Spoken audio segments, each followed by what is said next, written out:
राज्य कमिटी सदस्य लानी दौडा, राज्य कमिटी सदस्य सुनीता सिंगळा, त्याचबरोबर सर्व जिल्हा कमिटी सदस्य, जिल्हा सचिव मंडळाचे सदस्य, दोन्ही तालुक्यातून आलेले सर्व प्रमुख लढाऊ बंधू आणि भगिनींनो, आज आपण एक अत्यंत महत्वाचा प्रश्न घेऊन आपण प्रांत कचेरीवर मोर्चा घेतलेला आहे. आठवण करून देतो, हेच सर्व प्रश्न घेऊन आपण चारोटी ते पालघर जिल्हा कलेक्टरवर जवळ 70,000चा मोर्चा घेऊन गेलो आणि त्या मोर्चामध्ये आपण चर्चा करत असताना प्रामुख्याने इतर तर प्रश्न आहेतच, परंतु आपला जमिनीचा प्रश्न, त्याच्यामध्ये वन जमीन असेल, त्याच्यामध्ये इनाम जमीन असेल, सावकारी जमीन असेल, या जमिनीचा प्रश्न गेल्या कित्येक वर्षापासून आपण लढाई करतो, संघर्ष करत आलेलो आहोत, तरी सुद्धा हे सरकारने तो प्रश्न सोडवलेला नाही.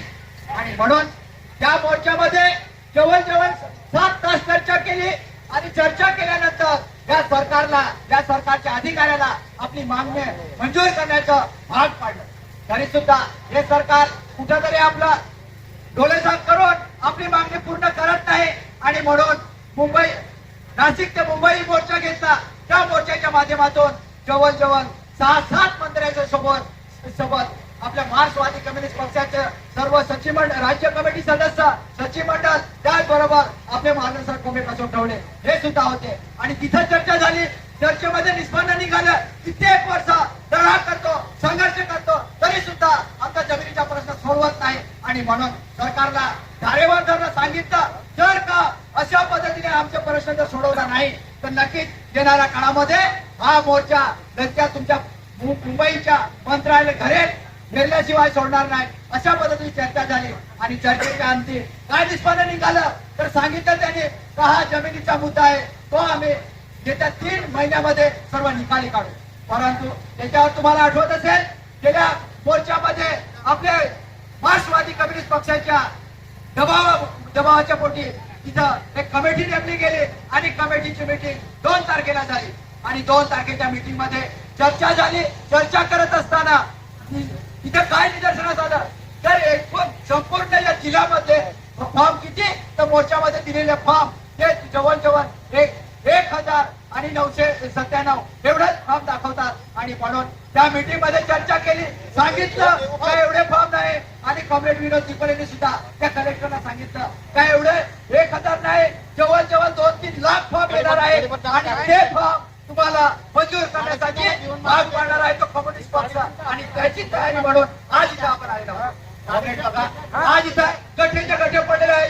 याच्या आधी हजारो फॉर्म आपण भरले, त्याच्यामध्ये वेगवेगळ्या जमिनीचे फॉर्म भरले, तरी सुद्धा इथले अधिकारी हे करत नाही. त्याच्यामध्ये बरेचसे फॉर्म या सरकारच्या अधिकाऱ्याने आपण कागदपत्र जमा करून दिवसेंदिवस महिन्या कागदपत्र जमा करून आणि फायली तयार केल्या. फायली तयार केल्यानंतर त्याच प्रांत कचेरीवर सर्व वर जमिनीच्या फायली, इनामाच्या फायली, साफाराच्या फायली या इथं जमा केल्या.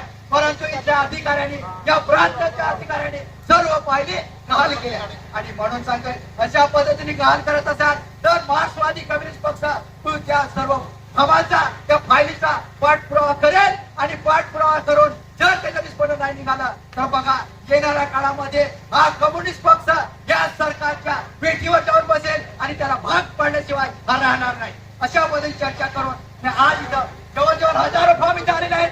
हे फॉर्म याच्यामध्ये 3 पट्टीमध्ये फॉर्म तयार केले आहेत. त्याच्या 3 पट्टीमध्ये फॉर्म तयार करून आणि ते फॉर्माचं सर्व आता सिस्टममध्ये जाईल, चर्चा होईल, त्याच्यामध्ये सांगितलं जाईल आणि ते फॉर्म त्या सरकारला जमा केले जातील. आणि त्याच्याचा एक जरी फॉर्म हरला, एक जरी जर गहाळ केला तर याद राखा त्याच्यानंतर ही जनता या प्रांत कचेरीला घेरा घालून 8-10 दिवस बसेल आणि तुम्हाला सर्व फॉर्म मार्गी लावण्याशिवाय हे हटणार आहे. हा निश्चय करून इथे आलेला आहोत. आणि म्हणून कॉम्रेड सर्वजण इथे इच्छुक आहेत, सर्व आतुरतेने आलेले आहेत. पक्षाने निर्णय घेतलेला आहे, चर्चा केलेली आहे. चर्चा केल्यानंतर सांगितलं शेवटच्या सणा परत एकही आमचा जो पराग कसणारा आहे, व्यवस्थानी नाम कसणारा माणूस आहे, तो फॉर्म किंवा त्याच्या पट्टा मिळल्याशिवाय एक पण वंचित राहणार नाही. तीच परत लाल बावटा हा लढत राहील आणि लढत राहून त्याचा मार्ग मोकळा केल्याशिवाय कम्युनिस्ट पक्ष गप्प बसणार नाही. हा निर्णय केलेला आहे. परंतु मित्रांनो त्याच्यामध्ये सर्व काही गोष्टी आहेत, काय त्या गोष्टी आपण पूर्तता करण्याचं काम हे केलं पाहिजे. खरं पाहिलं तर त्याच्यामध्ये एवढं जी आर मध्ये काय ऍक्च्युअली त्याच्यावर आता आपल्याला सांगतायत तुम्ही अपील करा, तुम्ही यो फॉर्म भरा, तुम्ही तो फॉर्म करा, हे पुरावे सादर करा. परंतु ज्या पद्धतीने कायदा झालेला आहे त्या पद्धतीने अपील करायचं नाही आणि म्हणून आपल्या कम्युनिस्ट पक्षाने हे सर्व फॉर्मेट भरलेले आहे. या फॉर्मेटच्या आधारे शेवटच्या क्षणापर्यंत सांगतोय का जो या मोर्चामध्ये जे फॉर्म आलेले आहेत त्याच्यावर विला हातोडी ताराचा जो सिम्बॉल आहे तो फॉर्म एक पण करून जर त्यांनी गहाण केला तर याद राखा, आम्हाला याचा सर्वांच्या पाठपुराव्यासाठी आमच्याकडे याद्या सुद्धा आहेत आणि 2 पत्ती आमच्याकडे राहणार आहेत आणि त्याचा फॉलोअप घेण्यासाठी सातत्याने आमची कम्युनिस्ट पक्षाची जी कमिटी असेल ती या प्रांत कचेरीवर येऊन या अधिकाऱ्याला जाब विचारेल आणि त्या पद्धतीचे आपल्याला करायचं आहे. आणि याला जोडून अनेक प्रश्न आहेत. त्याच्यामध्ये स्मार्ट मीटरचा मुद्दा आहे, त्याच्यामध्ये रेशन धान्याचा मुद्दा आहे, यामध्ये सर्व रोजगार हमीचा मुद्दा आहे. हे सर्व मुद्दे या घडीला या सरकार कुठल्याही पद्धतीचा विचार नाही करत असताना फक्त ना फक्त आपल्या विरोधात कायदे करण्याच्या धर्तीवर हे सरकार चाललेलं आहे. आणि म्हणून या सरकारच्या या अधिकाऱ्यांना सांगतोय की हे जाचक प्रश्न आमच्या गोरगरीब आदिवासी शेतकरी शेतमजूर याच्यावर जर आणत असेल तर हा कम्युनिस्ट पक्ष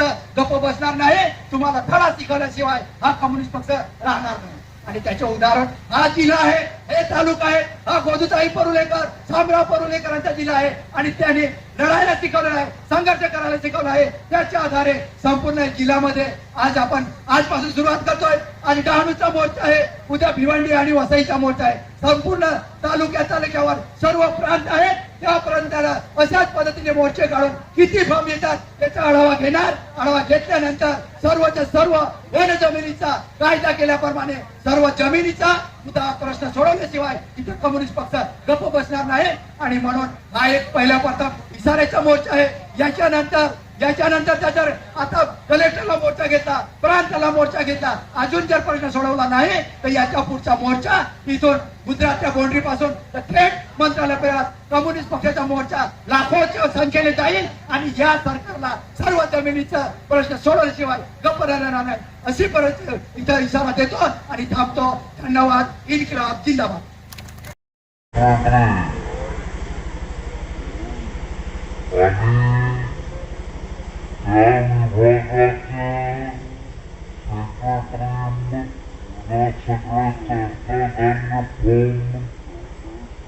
दाखल करण्यासाठी आपण सगळे फॉर्म दाखल करायचे, परंतु शिष्टमंडळ जाईल आणि शिष्टमंडळमध्ये ही चर्चा होईल